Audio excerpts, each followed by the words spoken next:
mesdames, messieurs, bonsoir. Aujourd'hui, nous allons vivre une immersion aux côtés du PCSO. Découvrez les défis, les enquêtes et les moments palpitants vécus par le shérif et son équipe. Préparez-vous à vivre une expérience unique où la réalité du maintien de l'ordre se dévoile devant vos yeux. Ici, dans notre édition spéciale du journal télévisé.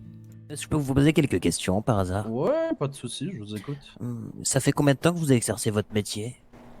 Alors, moi j'ai 20 ans de BCSO. Voilà. Et votre collègue? Oula, moi ça fait un bout aussi, ça fait 16 ans maintenant. Ouais, pas mal. Hein. Vous vous y sentez bien alors? Oui, évidemment. Ouais.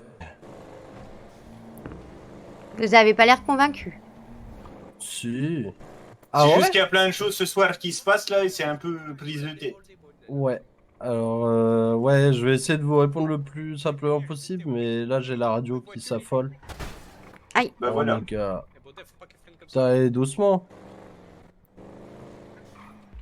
Veuillez nous excuser, le reportage avec le PCSO a pris une tournure exceptionnelle. Des patrons pris en otage par un groupe de personnes d'origine gitane. Nous plongeons au cœur de cette prise d'otage et explorons les motivations derrière cet incident. Écoutez-moi bien, ma petite dame d'amour. Moi, apparemment, je suis qu'un simple ferrailleur. Voyons ce que je veux dire. J'avais pas voulu faire de mal à qui que ce soit. Mais qu'apparemment, il y a des petits schmitts de ces morts quand ils arrêtent des gens, ils leur volent ce qu'ils ont dans les poches, ils leur laissent leur drogue, carrément, pour avoir des informations carrément sur moi. Moi, j'avais jamais rien fait de méchant dans ma vie. Et je pense que personne dans cette salle pourra dire le contraire, j'ai jamais fait de mal à personne. Carrément, conduisons quoi? Que Toto Lopez, c'est une balance qui passe des accords et qui balance des informations à la LSPD. C'est des bruits qui courent en ville. C'est pour ça que je fais ça. Donc maintenant, je vais vous prouver une seule chose, c'est que Toto Lopez, c'est ton point de schnitz, carrément.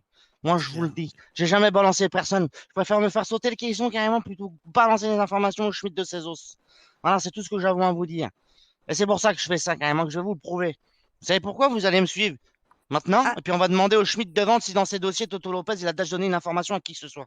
À qui que ce soit, carrément. C'est très À ce bien que vous putain le de faites, hein. 09 de ses morts, hein, D'accord. qui laisse la drogue à tous les trafiquants quand il les arrête, carrément, hein, qui passe des informations et des accords avec des putains d'enculés. Moi, j'ai trop une balance, moi, carrément.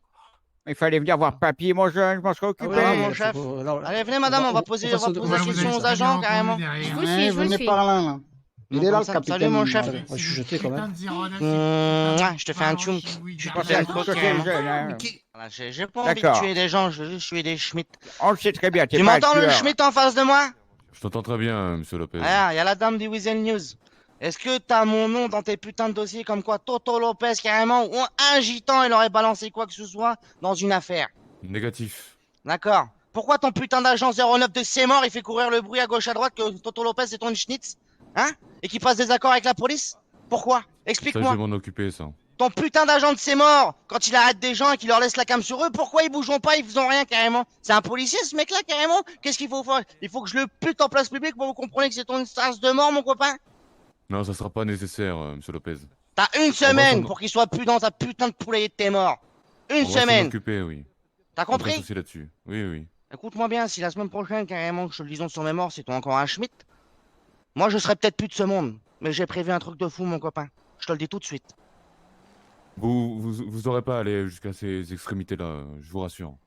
On va s'occuper de 09, Et démêler la le vrai prochaine du fois faux. qu'il y en a un, ton putain de poulailler, qui vient et qui s'en prend à des gitans dans les cellules, qui leur pique les Rolex, qu'il a sur eux, les Rolex de 1922 qui valent 200 000 $, mon copain, qui leur pique leur bouffe, leur machin, qui les tasse, qui les séquestre, qui leur font la misère, ils continuent à les taser dans les cellules pendant qu'ils sont même pas arrêtés, hein? Les putains de séquestrations, vous vous acharnez sur nous, là, carrément, mon chef.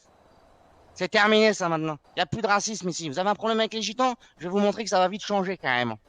Vite changer. Là, j'ai tout plein de coke, mon cousin d'amour. Hein? Je suis tombé dans la poudreuse, carrément, mon chef. Donc je vais te relâcher tous les patrons pour te prouver ma bonne foi, et après toi et moi on négocie pour le reste de tes agents. Bien évidemment, ton capitaine de ses morts, je vais le relâcher en dernier. Ça te va? Ça me va, oui. Ces révélations laissent la ville sous le choc et soulèvent des questions sur l'intégrité des forces de l'ordre. Nous attendons des réponses et des actions concrètes pour rétablir l'intégrité au sein du LSPD.